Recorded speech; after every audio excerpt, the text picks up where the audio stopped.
In this video, I will show you how to switch to back camera during live stream on your Facebook account. Let me show you how. First thing first, open up your Facebook app.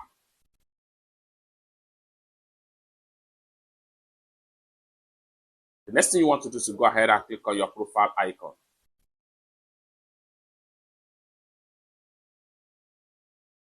Then go ahead and click on create. Click on live. Then here you go. You can see by default, live stream comes with front camera. How can you switch to back camera, which allow you to also live stream from the back camera to record whatever you have at the back of your camera?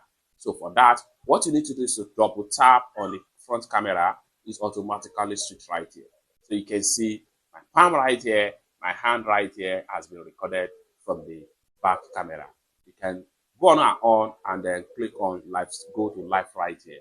With that, whatever you have in the back of the camera will be live stream on your Facebook account. It's that simple. For more useful tutorial, tips and tricks like this, consider to subscribe. Thank you so much for watching, and I hope to see you in my next video. Bye for now.